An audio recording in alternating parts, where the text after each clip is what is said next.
It happened during the final phase of SEAL training. A woman stood silently on the wet sand, ignored by everyone, her face half hidden under her cap. When the commander stopped in front of her, his smirk said everything. "You sure you're in the right place, ma'am? This isn't yoga class." The platoon erupted in laughter. He ordered her into the pool for a drown-proofing drill, wrists tied, ankles bound. But when she dropped beneath the surface and stayed there far beyond what any recruit could endure, the laughter stopped. What happened next changed everything. From which city in the world are you watching this video today? If you enjoy stories of hidden strength and unexpected heroes, subscribe for more moments that remind us true respect is earned in silence. The fog hung low over Naval Amphibious Base Coronado, shrouding the training compound in a ghostly gray light. Pre-dawn air carried the scent of salt and wet sand as 36 recruits lined up on the gravel-covered area known as the grinder. Their breaths created small clouds in the cool morning air. The formation was perfect, boot heels aligned, shoulders squared, eyes forward, except for one figure who stood slightly apart from the others. Lieutenant Commander Adira Keshet stood at the end of the formation, her uniform identical to the others, but somehow setting her apart. Her cap was pulled low, shadowing features that most of the men hadn't bothered to study. Water still dripped from her uniform, evidence of an early morning swim completed before the others had even rolled out of their bunks. The moisture left dark patches on the gravel beneath her boots. None of the men spoke to her, few even glanced her way. 3 days into Hell Week, and most had decided she was either a temporary political experiment or someone else's problem. Either way, she wouldn't last. Senior Commander Thaddeus Blackwood strode onto the grinder at precisely 0500 hours, his weathered face set in familiar lines of contempt. 26 years in the Navy had carved those lines, etched them deeper with each class of recruits he'd broken down and rebuilt. Behind him walked his aide, Lieutenant Sorrel Parker, tablet in hand, his younger face showing none of his commander's hardened edges. "Morning inspection, gentlemen," Blackwood announced, deliberately emphasizing the last word as his gaze swept over the formation. His eyes skipped past Keshet as if she were invisible. He moved down the line slowly, critiquing uniforms, questioning readiness, testing mental fatigue after 3 days of minimal sleep. The recruits stood rigid, knowing any sign of weakness would bring special attention they couldn't afford. When Blackwood finally reached Keshet, he paused longer than necessary. His eyes narrowed as he read her name tag with exaggerated attention. "Keshet," he said, rolling the name around his mouth like something distasteful. "What kind of name is that for a SEAL?" A few nervous chuckles rippled through the formation. Parker glanced up from his tablet, expression carefully neutral. "You sure you're in the right place, ma'am? This isn't yoga class." Blackwood's voice carried across the yard. This time the laughter was louder, emboldened by their commander's example. Keshet remained expressionless, eyes forward, saying nothing. A droplet of seawater traced a path down her temple, but she didn't move to wipe it away. "No response, recruit? Maybe you left your voice in the women's locker room?" More laughter, but a few recruits shifted uncomfortably. Parker cleared his throat quietly. Keshet maintained her position, gaze fixed on a point beyond Blackwood's shoulder. The commander's eyes narrowed at her lack of reaction. Behind the formation, Recruit Drummond leaned slightly toward Recruit Ferris. "She showed up 3 days ago," he whispered. "Word is she's some political experiment from Washington." Ferris kept his eyes forward, but replied from the corner of his mouth. "How'd she even get this far? No way she passed the same qualifiers we did." Behind them, one of the instructors, Lieutenant Lachlan Rourke, stood with arms crossed, listening to the exchange. His expression remained unreadable, but his eyes followed Keshet with unusual interest. Parker consulted his tablet, scrolled through something, then frowned. He started to step forward, but stopped when Blackwood raised a hand. The commander circled back to Keshet, studying her with newfound interest. Something in her posture had caught his attention. There was none of the defensive tension he usually saw in recruits under pressure, just stillness. "Since you've joined us late in training, Recruit Keshet, I'm curious about your water comfort level." His tone suggested he already knew the answer. The other recruits watched, sensing what was coming. Several smirked in anticipation. Blackwood snapped his fingers at Rourke. "Impromptu drown-proofing assessment, now." Rourke hesitated, something unusual for the normally prompt instructor. "Sir, That's scheduled for next week. Now, Lieutenant, our guest deserves special attention. Blackwood's voice left no room for discussion. Parker stepped forward, tablet still in hand. Commander, protocol suggests additional preparation for unscheduled water evolution. Are you questioning my authority, Lieutenant? Blackwood didn't look at Parker as he asked the question. No, sir. Parker fell silent, but exchanged a quick glance with Keshet. Something passed between them, so brief that none of the others noticed. The training pool area was surrounded by concrete, its surface still dark with pre-dawn shadows. The water looked black rather than blue, reflecting nothing. Recruits gathered around the edges, atmosphere tense with anticipation. None of them had successfully completed drown-proofing yet. Most were dreading it. Lieutenant Rourke prepared zip ties for binding wrists and ankles. His movements were precise, but somehow reluctant. Standard procedure is 5 minutes, Blackwood announced to the gathered recruits. But let's give the lady a fighting chance. 2 minutes. Keshet stepped forward without hesitation. She removed her watch and a simple silver wedding band, placing them carefully at the edge of the pool. As she raised her arms to allow Rourke to bind her wrists, her sleeve pulled back slightly. Ferris, standing near the front of the group, noticed a faded scar on her wrist. It was shaped roughly like an anchor, but with an unusual barb on one fluker. His brow furrowed, recognition flickering across his face before confusion replaced it. Rourke bound Keshet's wrists in front of her, then her ankles. The zip ties were standard issue, black nylon, pulled tight enough to prevent escape, but not tight enough to cut off circulation. He checked them once, eyes meeting hers briefly. Remember, he said in a voice that carried to the recruits, the point is to prove you can stay calm when bound. Surface for air, sink back down, repeat until time's up. Keshet nodded once. Without waiting for further instruction, she slid into the water, disappeared beneath the surface with barely a ripple.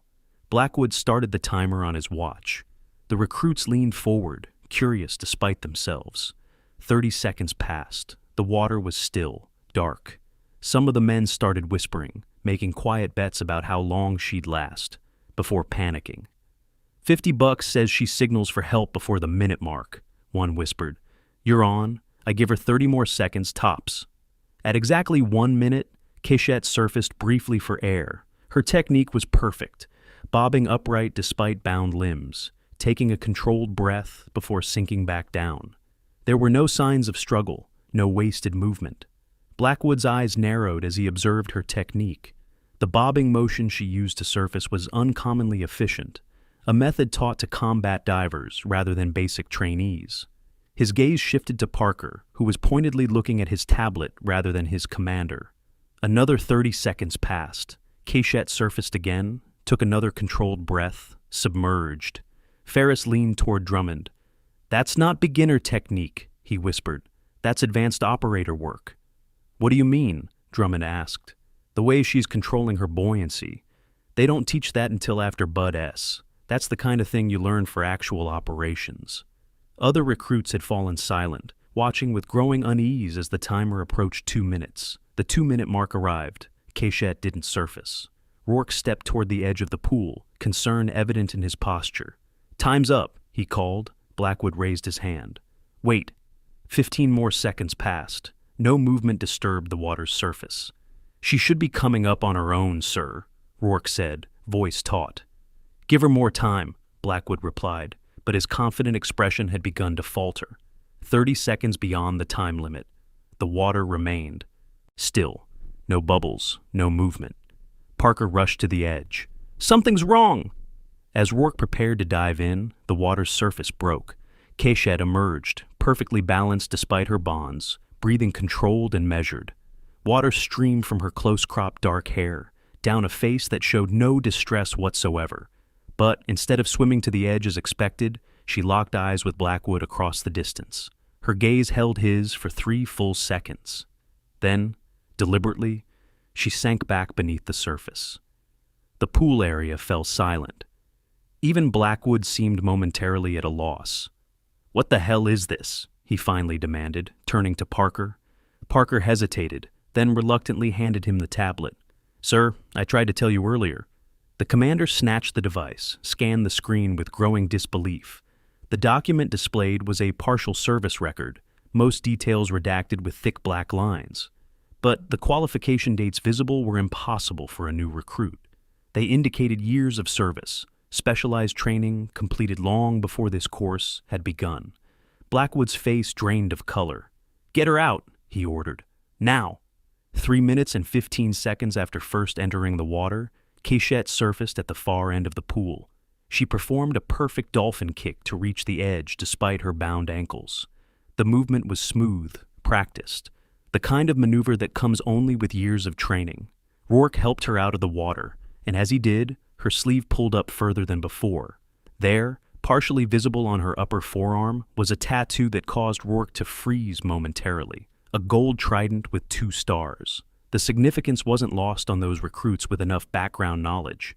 That specific marking wasn't just any military tattoo. It was specific to one unit, the most elite within the already elite SEALs. Blackwood saw it too. "Training evolution complete," he barked at the gathered recruits. "Clear the area, now." The men dispersed quickly, but not before exchanging confused looks. Something was happening that none of them understood. When only Cachette, Blackwood, Rourke, and Parker remained, the commander stepped forward, voice lowered but intense. "You're not a recruit. Who sent you?" Adira Cachette stood straight, water streaming from her uniform. Her expression remained composed despite the confrontation. "Commander, permission to complete today's scheduled training evolution?" "Drop the act," Blackwood snapped. "What unit?" "DevGru, sir, 3rd Squadron." Her voice was steady, professional. Rourke audibly inhaled. DevGru was the official designation for what most people called SEAL Team 6, the counterterrorism unit that operated at the highest levels of special warfare. Blackwood stepped closer, recognition dawning. "Cachette," he said, voice almost a whisper now. "Desert Storm, Euphrates River crossing." Cachette removed her cap, fully revealing her face with its thin scar running along the left temple. "I see my reputation precedes me." The morning sun had risen enough to illuminate the pool area now, burning away some of the fog. It caught the droplets of water still clinging to Cachette's uniform, creating a momentary halo effect around her figure. "Why are you here?" Blackwood demanded, though his tone had shifted from anger to something more complex. "I think you know why, Commander." She held his gaze without flinching. Back in the barracks, speculation ran wild among the recruits. None had clear information, but all had seen enough to know something unprecedented was happening. "Did you see that tattoo?" Ferris asked the small group gathered around him. "That was a DevGru trident, 2 stars. "What does that mean?" another recruit asked. "It means she's not just SEAL Team 6, she's senior leadership within the unit." Drummond shook his head. "That's impossible. There are no women in SEAL Team 6. "Officially," Ferris replied, "but there have been rumors for years about operators attached to Special Activities Division, gender-integrated units for specific missions." He lowered his voice further. "My brother worked support for Naval Special Warfare, said there were women who trained with them sometimes. Never officially part of the teams, but definitely operators." "So, what's she doing here, in recruit training?" Ferris stared out the window toward the admin building where Blackwood had taken Cachette. "Nothing good for Blackwood, that's for sure." Inside the administrative building, Adira Cachette sat across from Commander Blackwood, now dressed in a dry uniform that properly displayed her rank insignia. The office was austere, little more than a desk, 3 chairs, and a wall of filing cabinets. "You've been sent to evaluate my command," Blackwood stated rather than asked. "Why the subterfuge? Why not come in officially?" "Would I have seen the real training environment that way?" Cachette countered. "Or would I have seen a carefully managed show?"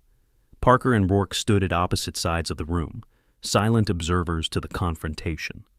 3 recruits hospitalized last month, Cachette continued. 1 still in critical condition. That caught attention at levels you don't want to deal with, Commander. "Training for war isn't safe," Blackwood replied. "We lose people in training because we're preparing them for conditions that kill. Better here than in combat. There's a difference between tough training and abusive training. That line's been crossed under your command." Blackwood leaned forward. "My methods get results. We produce the finest special operators in the world." "At what cost?" Cachette's voice remained level, despite the challenge in her words. "Breaking recruits doesn't make them stronger. It just teaches them to break others when they're in charge." The commander stood, paced to the window. You've been out of the training pipeline too long, Commander. Things have changed. Wars change. Enemies change. Standards don't. Keshet opened a folder Parker had provided. These training records show systematic escalation of high-risk evolutions without corresponding safety protocols. That's not tough training. That's failure of leadership. Blackwood turned, anger flashing across his features. You have no idea the pressure we're under. Command wants numbers, not nurturing. They want more operators ready faster than ever before. What they want are operators who can think, not just survive. Keshet stood, her height nearly matching Blackwood's. You're creating automatons who follow orders out of fear, not professionals who can make decisions under pressure. Parker stepped forward, tablet extended. Sir, I've compiled the documentation of previous incidents, unofficially. Blackwood glared at his aide. You've been collecting evidence against your own command? I've been documenting concerns, sir, as regulations require. Rourke cleared his throat. Commander Blackwood, permission to speak freely? At Blackwood's curt nod, Rourke continued. I've had concerns about training intensity for months. The shift happened gradually, but we've crossed lines we shouldn't have. The dropout rate has increased, but not for the right reasons. We're losing good candidates because of unnecessary pressure, not because they can't handle the work. Keshet nodded her thanks to Rourke, then turned back to Blackwood. Tomorrow, 0500, all recruits, all instructors on the grinder. What for? To remind everyone what this program is actually about. Her tone made it clear this wasn't a request. Blackwood's jaw tightened. And if I refuse your evaluation? Keshet held up a satellite phone from her pocket. One call, and your career ends today. Naval Special Warfare Command is waiting for my assessment. They'll have a replacement commander here by nightfall. She turned to leave, then paused at the door. But that's not why you'll comply. Why will I? Blackwood asked, voice tight with suppressed anger. Because despite everything, you still care about the program. You've just forgotten what it stands for. She nodded to Parker and Rourke, then stepped into the hallway. Blackwood followed her to the door. They'll never accept instruction from a woman, he called after her, a final attempt to regain control of the situation. Keshet didn't turn around. Good thing respect isn't about acceptance. It's earned in silence. As her footsteps faded down the corridor, Blackwood returned to his desk. A file lay open there, transferred from Parker's tablet. Keshet's service record, or what portions of it weren't classified beyond his access. Combat deployments, medals, commendations, and at the bottom, a personal note from Admiral James Harrington, Blackwood's former commander. Keshet sets the standard. Learn from her. Blackwood closed the file, looked up at Parker and Rourke. For the first time in years, he looked uncertain. Gentlemen, he said finally, it appears we have some preparations to make for tomorrow. The barracks fell quiet as the door opened and Lieutenant Rourke entered. The recruits stood at attention beside their bunks, eyes forward. At ease, Rourke said. Formation tomorrow at 0500, full uniform inspection. He paused, gaze sweeping across the faces before him. There will be changes to the training program effective immediately. After Rourke left, the questions exploded. What's happening? Is Keshet really DevGru? Are they shutting down the class? Ferris silenced them with a raised hand. It doesn't matter who she is. What matters is what happens tomorrow. He looked out the window toward the parade ground where, in the distance, a solitary figure walked the perimeter of the base. Whatever's coming, he said quietly. I think it's been a long time coming. What happens when the teacher becomes the student? When someone you've underestimated holds your future in their hands? Share your thoughts in the comments and subscribe if you want more stories about silent strength and the power of earned respect. Darkness still clung to the edges of the training compound as the clock ticked toward 0500 hours. The fog had thickened overnight, reducing visibility to less than 20 yards. It wrapped around buildings and training apparatus like a shroud, muffling sounds and creating an otherworldly atmosphere, perfect conditions for what was about to unfold. Recruits assembled on the grinder, their breath visible in the cold morning air. They stood at attention, uniforms immaculate despite the grueling schedule of the past days. No one wanted to give any ammunition to whatever was coming. Drummond shifted slightly, eyes darting toward Ferris. Heard Keshet got pulled yesterday. Too much for her. Ferris kept his gaze forward. That's not what happened, and you know it? Then what? Before Ferris could respond, Lieutenant Rourke's voice cut through the fog. Attention! The formation snapped straighter as footsteps approached. Commander Blackwood appeared first, his face set in rigid lines. He took position at the front of the formation without speaking. Behind him, Lieutenant Parker stood with his ever-present tablet. The tension radiating from both men was palpable. At precisely 500, another figure emerged from the fog. Lieutenant Commander Adira Cachette walked onto the grinder in full instructor uniform. The gold trident on her chest caught what little light penetrated the mist. Combat ribbons were arranged in precise rows above it. Her cap was tucked under one arm, revealing her face fully for the first time to most of the recruits. Complete silence fell over the yard. Even the ocean seemed to pause its eternal rhythm against the shore. Attention on deck! Blackwood's command rang out, though it was unnecessary. Every recruit was already frozen in place, eyes locked on the woman they had dismissed just 24 hours earlier. This is Lieutenant Commander Adira Cachette, Blackwood continued, his voice carrying the careful neutrality of a man navigating a minefield. She will be observing and evaluating all training procedures effective immediately. Shock registered on the faces of recruits who had mocked her the previous day. Confusion spread through others who couldn't process the reversal. Commander Cachette is one of the most decorated combat divers in naval special warfare, Blackwood continued. She has completed more submarine extraction operations than anyone in this command's history. She will be implementing adjustments to our training protocols. Cachette stepped forward, her posture relaxed but commanding. I've spent the past 3 days as one of you, she began, voice clear and carrying across the yard without shouting. Not to trick you, not to catch you out, but to understand. She began walking slowly along the front of the formation, making brief eye contact with each recruit. This program isn't about breaking you, it's about building you. The difference matters. When she reached the end of the line, she turned to face the entire group. Some of you questioned whether I belonged here? Fair enough. Her gaze lingered on Drummond, who swallowed hard. I asked the same about some of your instructors.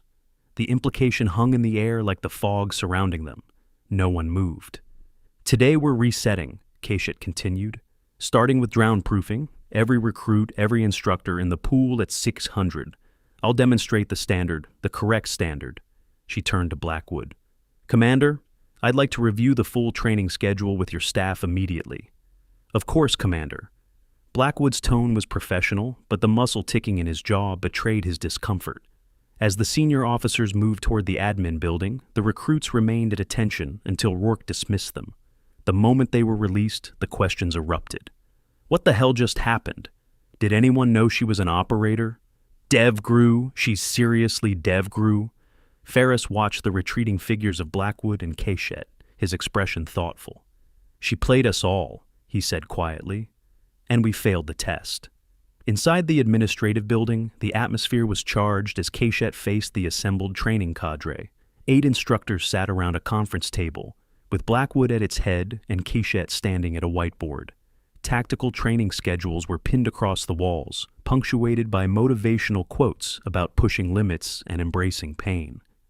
Gentlemen, Cachette began, let me be clear about why I'm here. 3 recruits hospitalized in 4 weeks is not an acceptable casualty rate for peacetime training. 1 still hasn't regained full lung function.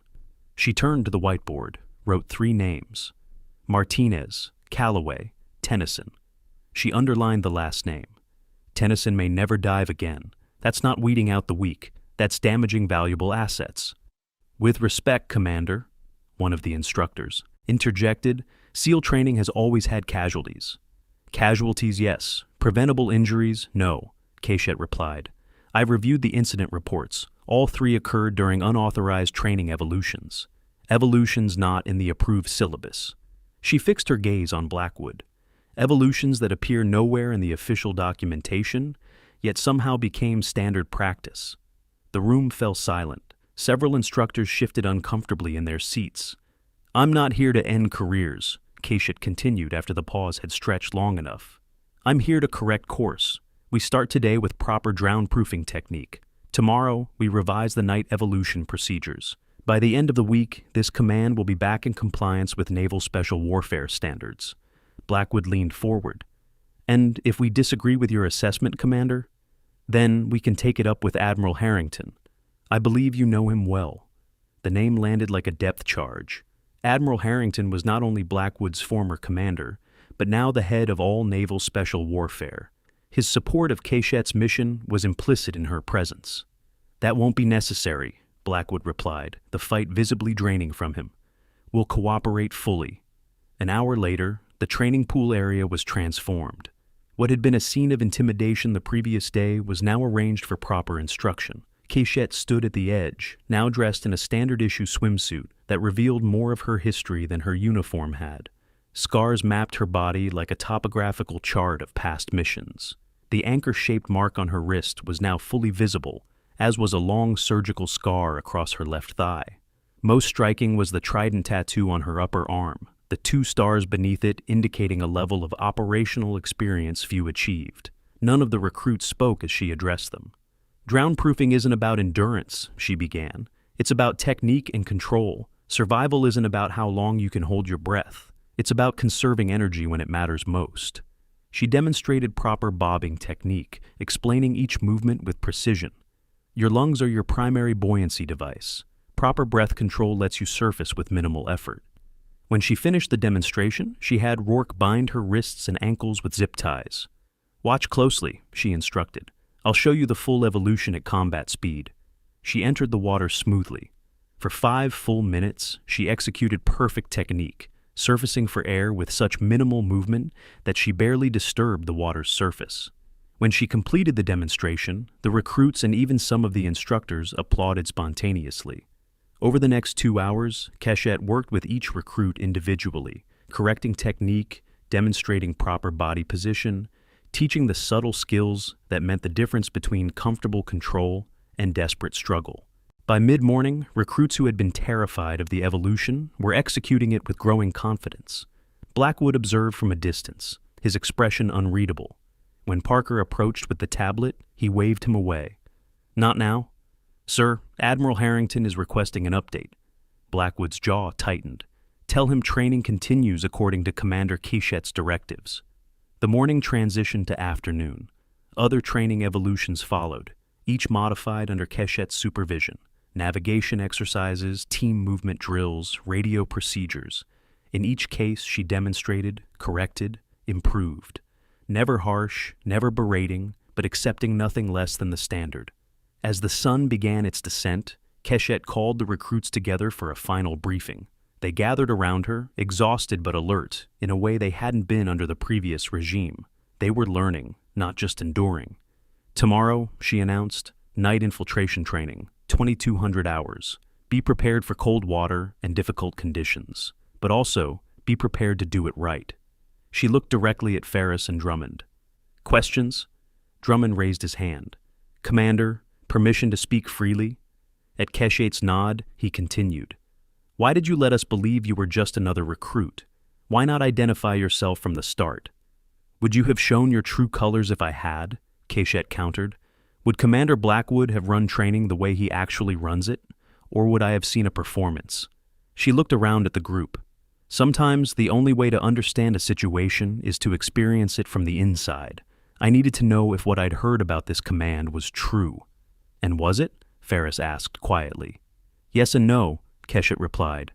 "I found problems that need correction, but I also found dedicated instructors and recruits with real potential."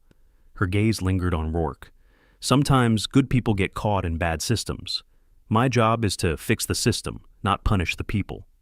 As the recruits were dismissed, Blackwood approached Keshet. They stood watching the men disperse, an uneasy silence between them.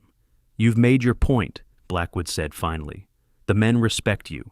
The instructors will follow your lead. Mission accomplished." "This isn't about making a point," Keshet replied. "It's about restoring standards that never should have slipped." "The standards changed. The world changed." "Did they?" Keshet turned to face him fully. "The standards were created in blood. They exist for a reason. Every shortcut you've taken, every enhancement to make training harder without purpose, undermines decades of lessons learned." Blackwood's expression hardened. "You have no idea the pressure we're under. Washington wants more operators, faster deployment cycles, quicker certifications. They don't care about tradition. And you caved to that pressure at the expense of your men.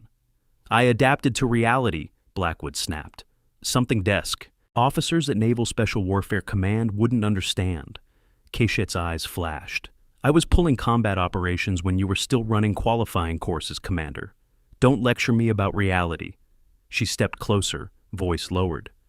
3 nights ago, I was extracted from an operation in territory you don't have clearance to know about. I came straight here because what's happening in this command represents a threat to operational readiness that rivals anything our enemies are doing. The revelation hung between them. Blackwood's anger faltered, replaced by confusion. You were on deployment? Active mission? Until I got the call about Tennyson's condition, Keshet confirmed. His technique was perfect according to his previous instructors. The fact that he nearly drowned during a standard evolution suggests the standards here aren't just slipping, they're being actively undermined. That's an unfounded accusation. Is it? Keshet produced a small notebook from her pocket. Recruit evaluations show a systematic pattern. Those who question instructions, even when they perform well, are subjected to additional corrective training. Those who blindly follow orders, regardless of safety concerns, advance. She slipped the notebook away. You're not building operators, Commander. You're building automatons, and automatons die in the field. Before Blackwood could respond, Parker approached at a jog. Commanders, we have a situation. Medical just called. Recruit Tennyson's condition has deteriorated. They're airlifting him to Naval Medical Center San Diego. Keshet's expression tightened. When? Transport leaves in 20 minutes. She turned back to Blackwood. This conversation isn't over, but it will wait. As she strode toward the medical facility, Blackwood called after her. What about tomorrow's training? Proceeds as scheduled, Keshet replied without turning. With one addition, you'll be in the water with the recruits, Commander. Let's see if you still meet the standard you claim to uphold. The medical evacuation helicopter thumped overhead as darkness fell, its navigation lights blinking against the night sky. From the barracks window, Ferris watched it depart, carrying Tennyson to more advanced care. You knew her, didn't you? Drummond asked, joining him at the window. Before all this. Ferris didn't answer immediately. Not personally, he said finally, but I knew of her. My brother worked support for Naval Special Warfare Group 2, said there were rumors about a female operator who specialized in underwater infiltration, cold water expert. They called her the Ghost. Why Ghost? Because she could stay underwater longer than seemed human, would appear and disappear without warning during operations. Ferris turned from the window. I thought they were just stories. Well, she's real enough, Drummond replied, and she's completely overhauling training. Did you see Blackwood's face when she corrected his buddy breathing technique? Looked like he'd swallowed a sea urchin. Ferris nodded, but his expression remained troubled. There's more going on than a training evaluation.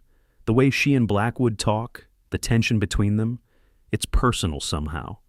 Maybe she just hates seeing the program corrupted, Drummond suggested. You heard what she said about building versus breaking. Maybe, Ferris conceded, but there's history there we're not seeing. Across the base in the administrative building, Keshet sat alone in a darkened office, scrolling through files on a secure laptop. The screen illuminated her face with a bluish glow, highlighting the scar along her temple. Outside, the fog had returned, pressing against the windows like a living thing seeking entry. A knock at the door interrupted her concentration. Enter, she called without looking up. Lieutenant Rourke stepped in, closing the door behind him. Tennyson stabilized, he reported. Doctors are cautiously optimistic. Good. Keshet continued scrolling through the files. You won't find what you're looking for in there, Rourke said after a moment. Now she looked up. What am I looking for, Lieutenant? The real reason for the changes in training protocol. Rourke stepped closer. The files that would explain that are kept offline. Commander Blackwood's personal records. Keshet leaned back in her chair, studying Rourke carefully. Why are you telling me this? Because I've watched 3 good men nearly die in training that used to be tough, but fair. Rourke's voice was quiet, but intense. Because something changed about 8 months ago, and no one will tell us why. Not even your commanding officer? Especially not him. Rourke hesitated, then reached into his pocket and produced a USB drive. These are the original training protocols, before the enhancements. and some personal notes I've kept." Keshet didn't reach for the drive immediately. "This could be considered disloyal to your command, Lieutenant." "My loyalty is to the program and the men, Commander, not to any individual officer." Rourke placed the drive on the desk. "I've served under Blackwood for 3 years. He was a good officer, strict but fair. Then orders came from somewhere, and everything changed." "Orders from where?" "That's just it. No one knows, nothing in writing, nothing official. Just Blackwood announcing new protocols with no explanation beyond adapting to evolving threats." Keshet picked up the drive, turned it over in her fingers. "Why didn't you report this up the chain of command?" "I tried, got stonewalled." Rourke's expression hardened. "Then Tennyson nearly drowned, and suddenly you appear, so I'm guessing someone finally listened." Keshet said nothing for a long moment. "Thank you, Lieutenant. This stays between us for now." Rourke nodded and turned to leave, but paused at the door. "One more thing, Commander. The night training tomorrow, the infiltration exercise." "What about it?" "It's been modified too. Used to be challenging but achievable. Now it's—" Rourke struggled for the right word. "It's designed for failure." "Explain." "The course is longer, colder, with deliberate safety protocol violations. Last time we ran it, we had 2 hypothermia cases." Keshet's expression darkened. "And yet, it's still on the schedule. Blackwood insisted, said it separates the committed from the merely interested." "We'll see about that." Keshet slipped the USB drive into her laptop. "Thank you, Lieutenant. Get some rest. Tomorrow will be interesting." After Rourke left, Keshet turned back to the computer. Files opened before her, revealing a systematic pattern of training modifications. Each change pushed further beyond safety parameters, each justified with vague references to operational necessity.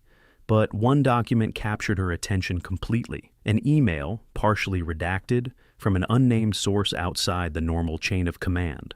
The subject line read simply, "Project Threshold." The message was brief. "Proceed with enhanced conditioning protocols. Psychological resilience parameters have been adjusted upward. Acceptable casualty rate increased to 15%. Results expected within 90 days. There was no signature, no indication of who had authorized such a dramatic departure from established standards. Just a code at the bottom, T7 Blackfish. Keshet stared at the screen, her reflection in the glass showing an expression that had hardened to granite. She reached for the secure phone on the desk, dialed a number from memory.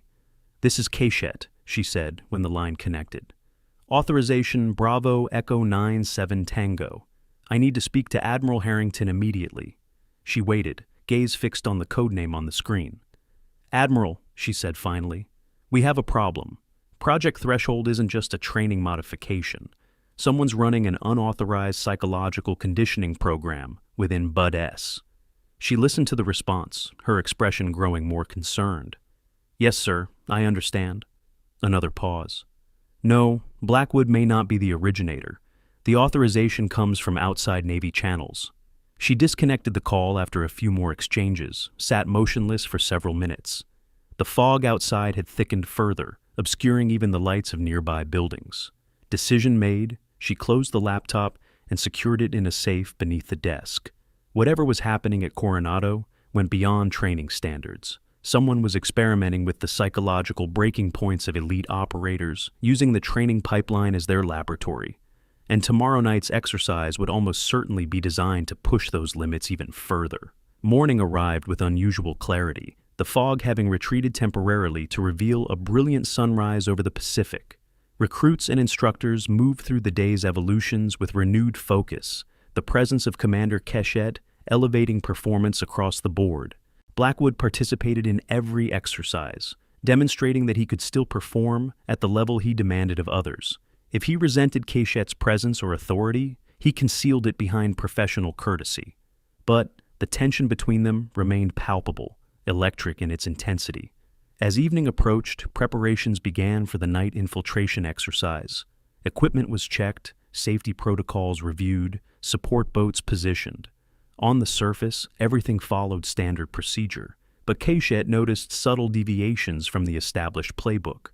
The water temperature was colder than regulations permitted for extended immersion. The distance to be covered had indeed been increased beyond reasonable limits. And most concerning, the safety boats were positioned too far apart to provide adequate coverage. "This ends now," she said, approaching Blackwood as he supervised the final preparations. "The exercise is scrubbed until proper safety measures are in place." "On whose authority?" Blackwood challenged. "Mine and Naval Special Warfare Command's." Quichette handed him a printed order bearing Admiral Harrington's signature. "Effective immediately. All training returns to established protocols. Project Threshold is terminated." Blackwood scanned the document, his face draining of color. "How did you—" "It doesn't matter. What matters is that whatever experiment you've been running ends tonight." "You don't understand," Blackwood began, his voice dropping to ensure they wouldn't be overheard. "This came from above, way above, not my initiative." "I don't care if it came from God himself," Quichette replied. "It's over. We trained to standard, not beyond it. Anything else is just sadism masquerading as preparation." She turned to address the assembled recruits and instructors. "Night infiltration is postponed. All personnel return to barracks for equipment maintenance and rest. Tomorrow we'll conduct the exercise according to proper protocol." As the group dispersed, Blackwood grabbed Quichette's arm. "You have no idea what you're interfering with." She looked pointedly at his hand until he released her. "I know exactly what I'm interfering with, Commander. The question is, do you?" Later that night, as the base settled into uneasy quiet, Parker knocked on Quichette's door. His face was tight with tension when she opened it. "Commander, you need to see this." He handed her a tablet displaying a new email in Blackwood's inbox. The message was brief. "Proceed with threshold parameters regardless of interference. Confirm compliance by Aero 600. The signature line contained only that same code, T7 Blackfish. Quichette handed the tablet back to Parker. "Where's Blackwood now?" "That's just it, Commander. He's gone. Left the base 30 minutes ago." "And the recruits?" Parker's expression grew more troubled. "Being mustered for night training. Lieutenant Rourke is trying to delay, but the other instructors are following Blackwood's last orders." Quichette was already moving, pulling on her jacket. "Get me a direct line to base security, and find out who authorized that training activation." "Yes, ma'am." Parker hesitated. "There's one more thing. Before he left, Blackwood accessed the personnel files, your file specifically." Quichette paused. "What was he looking for?" "Not looking, Commander. Adding." Parker's voice dropped lower. "He input a medical restriction. According to the system now, you're prohibited from water training due to recent combat injuries." Understanding dawned in Quichette's eyes. "He's making sure I can't physically intervene." "Yes, ma'am." "Well, he's about to learn something about me that isn't in any file." Quichette checked her watch. "Contact Admiral Harrington directly. Tell him Project Threshold is still active and appears to be operating outside normal command structure." She strode down the hallway, purpose in every step. "And Parker, find out what Blackfish means. It's the key to all of this." At the water's edge, recruits were already being loaded into rigid inflatable boats for transport to the starting point of the infiltration course. The night was moonless, the water black and uninviting. Wind had picked up, driving the temperature down further and creating whitecaps across the bay. Lieutenant Rourke stood at the pier, arguing with another instructor. His face registered relief when he saw Quichette approaching. "Commander," he began, "I've been trying to delay as per your orders, but Commander Blackwood left explicit instructions to proceed." "Those instructions are countermanded," Quichette replied loudly enough for all to hear. "Everyone out of the boats. Training is suspended." The other instructor stepped forward. "With respect, Commander, we have orders directly from Commander Blackwood to proceed regardless of any outside interference." "Outside interference?" Quichette's voice was dangerously quiet. "I am a Naval Special Warfare Officer with direct authority from command to evaluate and correct this program. There is nothing outside about my authority, Lieutenant." She addressed the recruits still on the pier. "You men are being used as test subjects in an unauthorized psychological experiment codenamed Project Threshold. It has already resulted in multiple injuries and at least one career-ending condition." Murmurs spread through the group. Ferris and Drummond exchanged glances. "The infiltration course as currently configured violates no fewer than 7 safety protocols," Quichette continued. "Water temperature, distance, safety coverage, all below standard. This isn't training, it's hazing at best, endangerment at worst." She faced the resistant instructor. Now, you can either comply with my orders, or you can explain to Admiral Harrington personally why you chose to ignore them. Your call. For a tense moment, it seemed the situation could go either way. Then Ferris stepped forward from the group of recruits. "Commander Quichette," he said formally, "request permission to stand down from the evolution pending proper safety measures." "Granted, Recruit Ferris." One by one, other recruits followed his lead. Within minutes, the entire class had effectively refused to participate in the compromised training. The opposing instructor's face flushed with anger. "This is insubordination." "No, Lieutenant," Quichette corrected. "This is proper judgment in the face of an unlawful order. Exactly what we want operators to exercise in the field." As the confrontation on the pier continued, no one noticed the figure watching from the shadows of a nearby building. Commander Blackwood observed the scene unfold, a satellite phone in his hand. He spoke quietly into it. She shut it down, completely. "The recruits are following her, not me." The voice that replied was distorted electronically. "That's unfortunate, Commander, but perhaps useful data nonetheless. Resistance to authority is itself a parameter worth testing." "What are my orders?" "Return to base. Continue as if nothing has happened. We'll contact you through secure channels with adjusted protocols." Blackwood pocketed the phone, his expression troubled, as he watched Quichette organizing the recruits' return to barracks. Whatever game was being played here, he was beginning to suspect he wasn't a player at all. Just another piece on the board. Across the base, Parker sat at a computer terminal, scrolling through classified databases. The search term, Blackfish, had returned nothing through normal channels, but his security clearance granted access to more restricted systems. Finally, a single entry appeared, heavily redacted. Project Blackfish, Psychological Resilience Enhancement Program. Objective: create operators capable of withstanding extreme psychological pressure without standard ethical constraints. Status: active. Authorization: T7 protocol. Parker stared at the screen, the implications sinking in. This wasn't just about tougher training or higher standards. Someone was deliberately pushing recruits beyond breaking points to identify those who could function without normal moral boundaries. They weren't building better SEALs. They were creating something else entirely. Have you ever witnessed someone standing up against a broken system? Someone with the courage to say, "This isn't right," even when everyone else accepted it as normal? Share your experience in the comments, and subscribe to see how Commander Quichette confronts the shadow organization behind Project Threshold in our final chapter. Dawn broke over Naval Amphibious Base Coronado with a different quality than previous mornings. The fog had retreated completely, leaving crystalline visibility across the training grounds. Sunlight caught on the water of the bay, transforming it from the threatening darkness of the night before to a gleaming surface full of possibility. Lieutenant Commander Adira Quichette stood at the edge of the parade ground, watching as recruits assembled for morning formation. They moved with purpose now, a unified sense of identity that hadn't existed before. Even their posture had changed, less about fear of punishment and more about professional pride. Lieutenant Parker approached, tablet in hand, as always. "Commander, Admiral Harrington is on base. He's requested your presence at the command center immediately." And Commander Blackwood, already there, along with several visitors who arrived by helicopter 20 minutes ago. They didn't sign in through normal channels. Quichette nodded. Project Threshold leadership, most likely. "There's more," Parker continued, lowering his voice. "I managed to access some of the Blackfish files. It's not just a training modification. They're identifying candidates for some kind of specialized unit, off the books, outside normal Navy structure. Psychological conditioning without ethical constraints," Quichette said. "Creating operators who will follow any order without question." "Yes, ma'am, and Blackwood may not be running it so much as participating in it. The actual authority appears to come from somewhere else entirely. Somewhere without accountability," Quichette finished the thought, "which makes it all the more dangerous." She straightened her uniform, checked that her trident was properly positioned.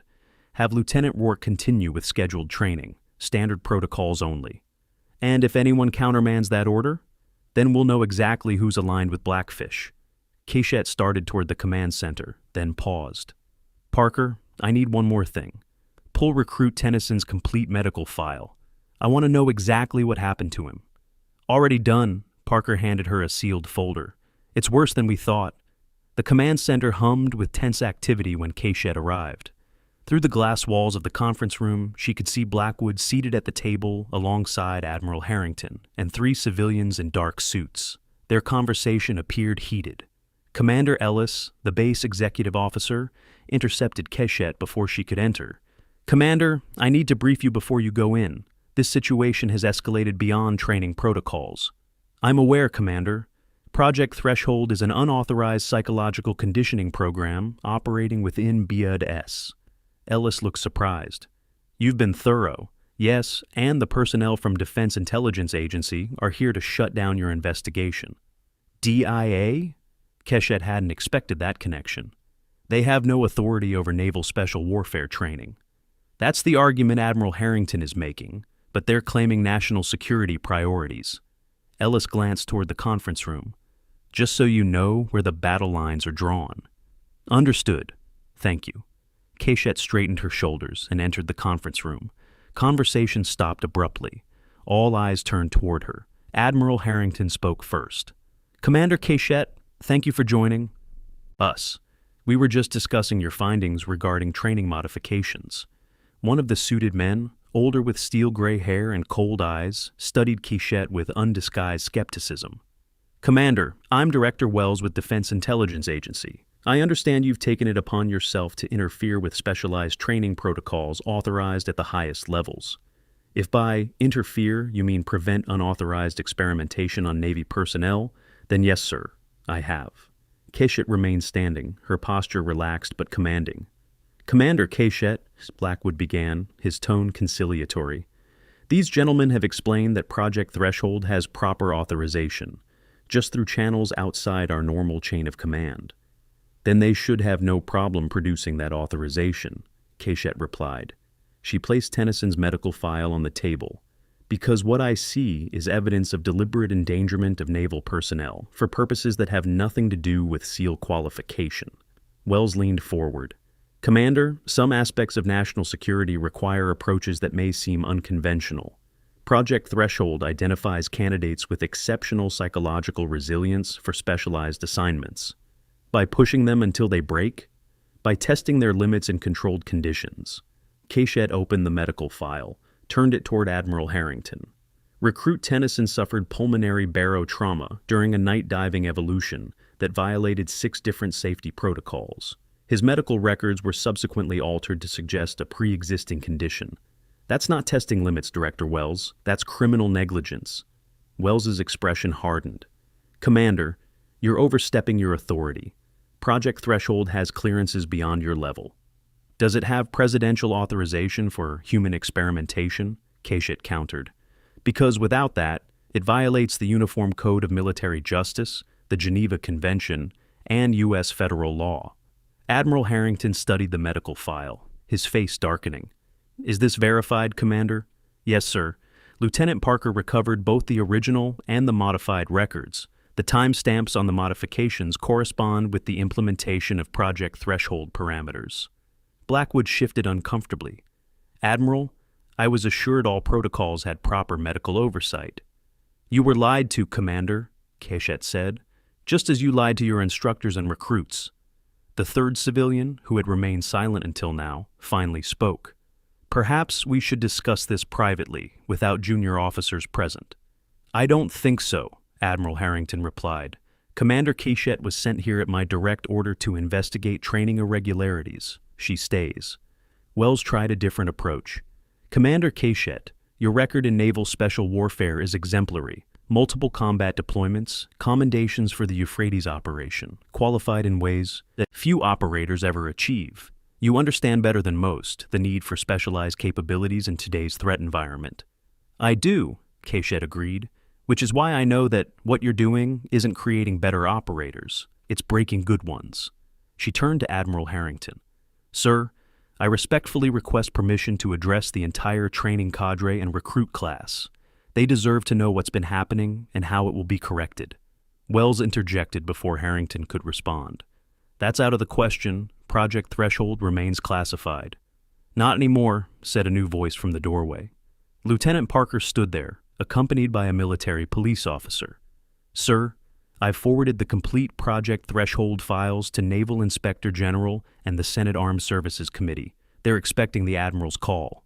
Silence fell over the room. Wells and his colleagues exchanged glances that communicated volumes. Admiral Harrington broke the tension. "It seems transparency is inevitable, gentlemen. Commander Cachette, you have my permission to address the training cadre. Commander Blackwood will accompany you to demonstrate unified command." "With respect, Admiral," Blackwood began. "That wasn't a request, Commander. You helped create this situation. You'll help resolve it." An hour later, the entire BUD-S training contingent assembled on the grinder. Recruits stood in formation, instructors positioned behind them. The morning sun cast everything in sharp relief, leaving nowhere for shadows to hide. Admiral Harrington took position at the front, with Cachette and Blackwood flanking him. The Admiral's presence alone communicated the seriousness of the situation. He rarely visited training commands in person. "Over the past 6 months," Harrington began without preamble, "this training command has been operating under modified protocols that were implemented without proper authorization through the Naval Special Warfare Chain of Command." The recruits remained at attention, but a ripple of reaction passed through them, nonetheless. These modifications were not designed to create better SEAL operators. They were designed to identify candidates for a specialized program operating outside normal military structures. Harrington's voice carried across the yard without need for amplification. This was inappropriate, potentially illegal, and contrary to the values of naval special warfare. He turned slightly toward Cachette. Lieutenant Commander Cachette was sent to evaluate these modifications after several training injuries raised concerns at command level. Her investigation has been thorough, and her findings troubling. Harrington gestured for her to continue. Cachette stepped forward. "Effective immediately, all training returns to established protocols as outlined in the Naval Special Warfare Training Manual. These protocols were developed over decades of operational experience. They are designed to be challenging, but achievable, to build rather than break." She made eye contact with specific recruits as she continued. "Some of you have been subjected to unnecessary hardship and risk. For that, on behalf of Naval Special Warfare Command, I apologize." The unprecedented words caused another ripple through the formation. "However, your response to those conditions has been illuminating. When faced with improper orders last night, you demonstrated the moral courage we actually need in special operators. The ability to distinguish between difficult but necessary tasks and needlessly dangerous ones." Her gaze found Ferris, who had been first to stand down from the compromised night evolution. "That judgment, that ethical decision-making under pressure, is the true measure of a SEAL, not blind obedience." Cachette turned slightly toward Blackwood. "Commander Blackwood will continue as officer in charge of this training command, but with adjusted parameters and oversight." Blackwood stepped forward, his expression solemn. "The modifications implemented under Project Threshold are hereby rescinded. We will return to proven methodologies effective immediately." His voice carried a hint of resignation. "I allowed myself to be convinced that extreme measures were necessary for modern threats. I was wrong. That error in judgment is mine to bear." It was as close to an apology as his position allowed, but the sincerity in his voice was unmistakable. Admiral Harrington concluded the briefing. "Naval Special Warfare has a proud tradition of evolving to meet new challenges while maintaining core values.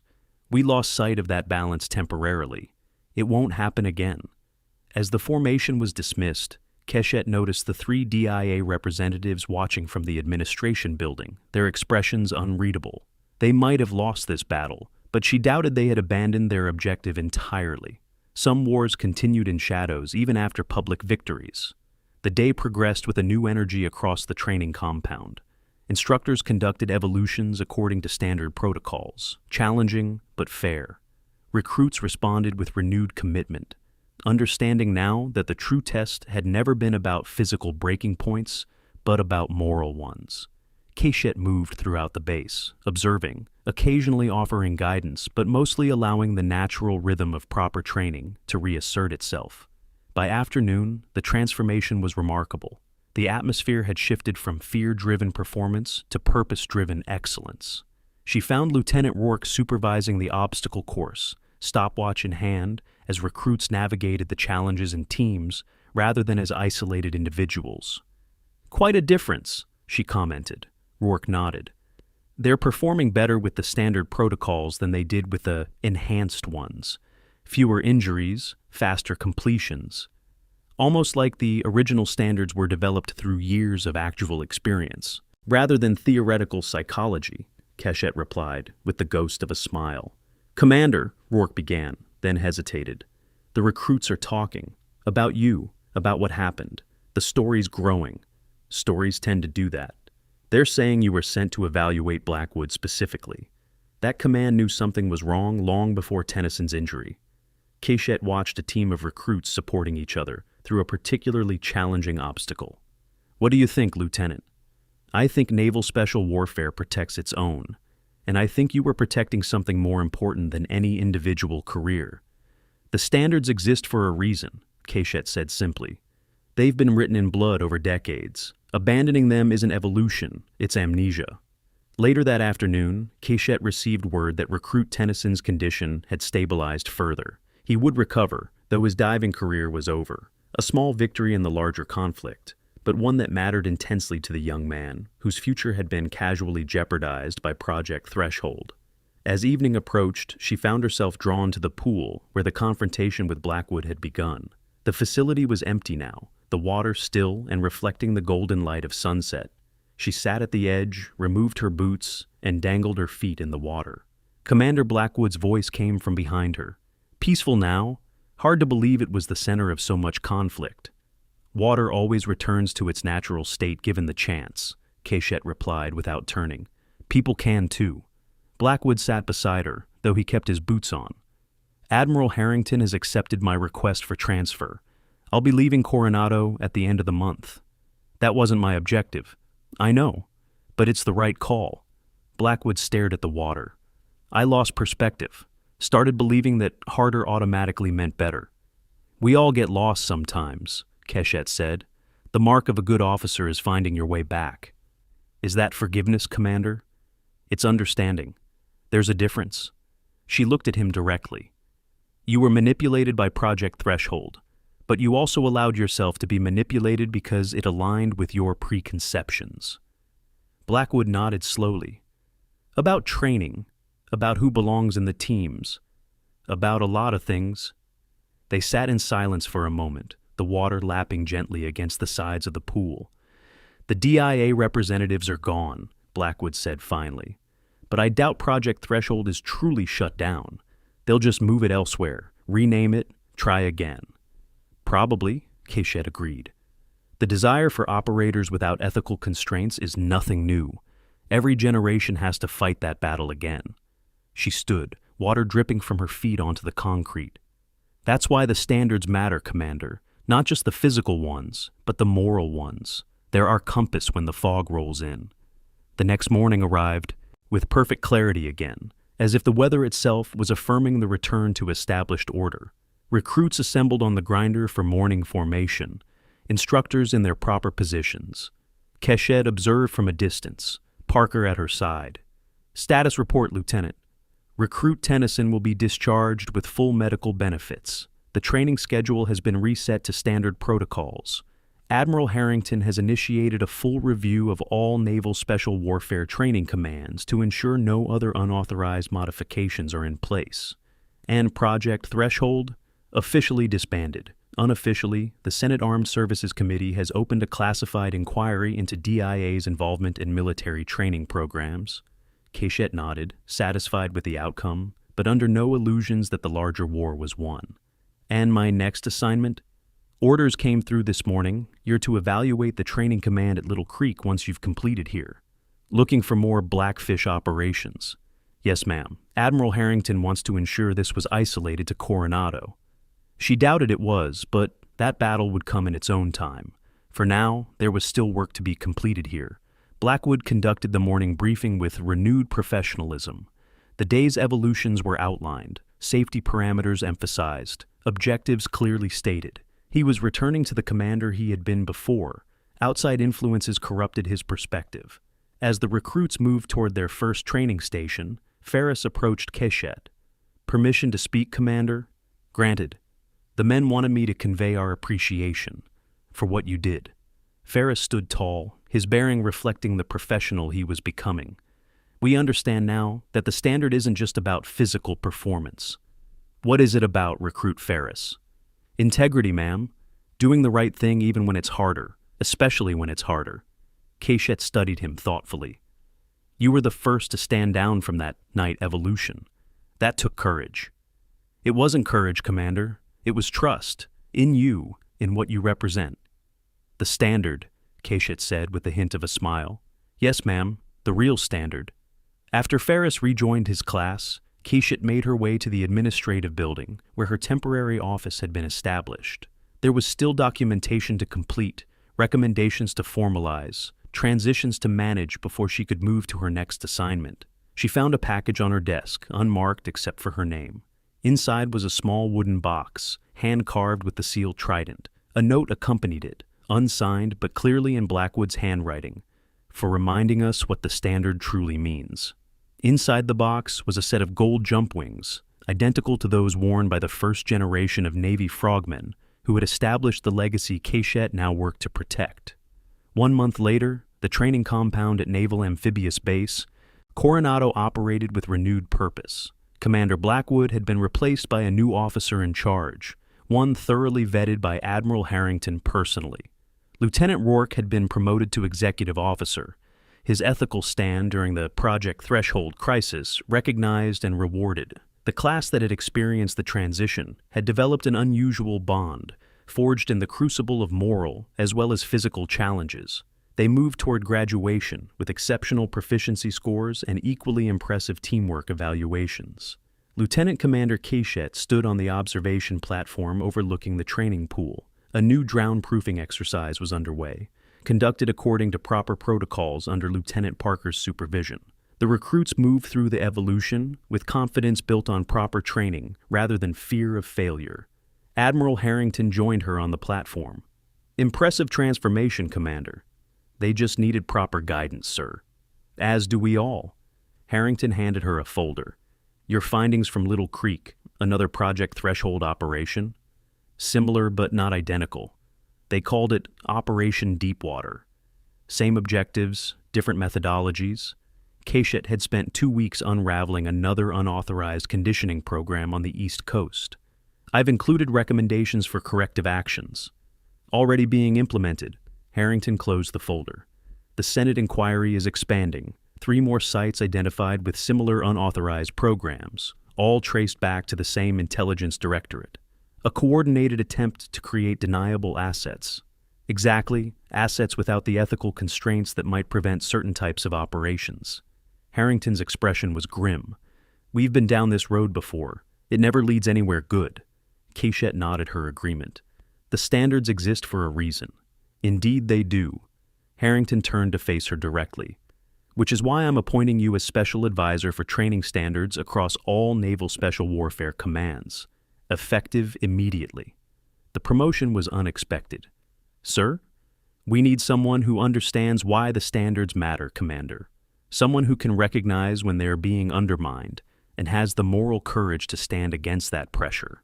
Below them, a recruit successfully completed his drown-proofing evaluation, emerging from the water with controlled precision rather than desperate struggle.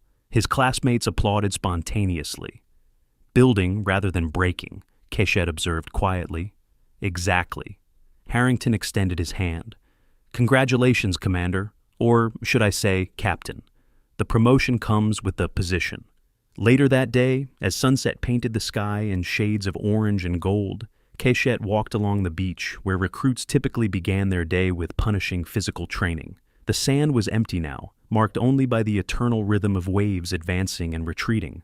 She removed her boots, felt the cool sand between her toes, and watched as the tide gradually erased all signs of the day's activities. Nature's own reset, preparing a clean slate for tomorrow's challenges. Recruit Ferris, now just days from graduation, approached along the waterline. He stopped at a respectful distance until Cachette nodded acknowledgement. Heard you're leaving us, Commander. New assignment. News travels fast. Good news especially. Ferris looked out at the horizon. Some of the men were wondering if you might attend our graduation. It would mean a lot, considering everything that happened. Cachette considered the request. I'll be there. Not in an official capacity, but I'll be there. Thank you, ma'am. Ferris hesitated, then asked the question that had clearly been on his mind for weeks. Was it all a test? Your arrival as a recruit? Everything that followed? Was it all planned to expose Project Threshold? Keshet smiled slightly. Does it matter? I suppose not. The outcome is the same either way. What do you think happened, Ferris? He considered the question carefully. I think Naval Special Warfare saw something wrong and sent their best to fix it. I think you let us believe what we needed to believe to reveal our true characters. And I think you showed us what real leadership looks like. Sounds like a good story. The best ones usually are true, ma'am. Ferris saluted and continued down the beach, leaving Keshet alone with the waves and her thoughts.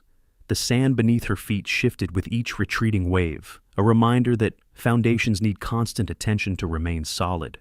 In the distance, the sun completed its journey below the horizon, the last golden light catching on the waves like countless tiny tridents rising from the depths.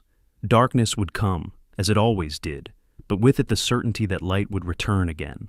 Keshet turned toward the training compound, its lights beginning to illuminate against the darkening sky. The cycle would continue, as it had for generations. Young men and women would be tested, challenged, pushed to their limits, but not beyond.